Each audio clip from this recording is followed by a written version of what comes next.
বন্ধুরা দেখেন, এটা হচ্ছে গরুর খাবার। গরু তো যেই খাবারটা খায় আর কি, ঘাস, পাংচং ঘাস আছে, কাঞ্চন ঘাস আছে, বিভিন্ন পদের ঘাস আছে, জাম্বু। এটা হচ্ছে জাম্বু।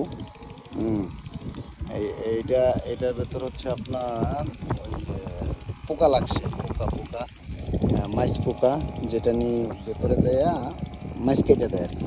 মানে গাছের যে মেন ইটা, ওই মাইসটা কেটে দেয়।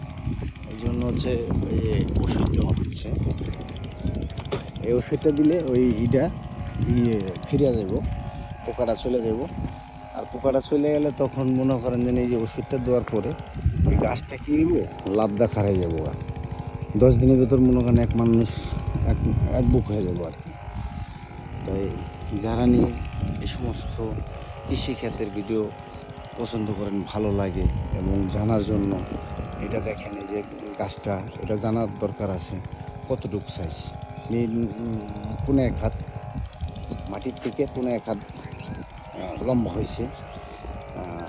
তাই এই মুহূর্তে কী করলাম, এর আগে পানি দিয়ে দিছি, সার দিছি। পানির আগে 1 বস্তা সার দেওয়া আছে এখানে। এখন মনে করেন যে তারপরে পানি 3 দিন পরে পানি দেওয়া হয়েছে। এখন পানির 3 দিন পরে আবার এই যে ওষুধটা দেওয়া হচ্ছে।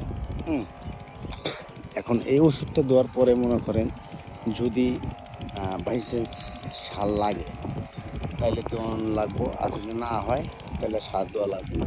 তবে আশা করা যায় যে সার বেশি লাগবে না। ওই সাইডটা দিয়ে ওই যে লাল লাল হয়ে গেছে যেখান দিয়ে, ওইখান থেকে একটু সার কম পড়ছে। ছোট ছোট গাছ, মরা মরা ভাব, ওইখানে হয়তো সার লাগতে পারে। আপনারা যে যেখান থেকে ভিডিওটা দেখতেছেন অবশ্যই কৃষি ক্ষেত্রের সাথে যারা জড়িত আছেন, কৃষির সাথে জড়িত আছেন, তারা আপনারা যার ভিডিওই হোক আমার চ্যানেলের সাথে থাকবেন, আমার সাথে, এবং আপনি যুক্ত হয়ে যাবেন, সাবস্ক্রাইব করে দেবেন, লাইক কমেন্ট ফলো করবেন।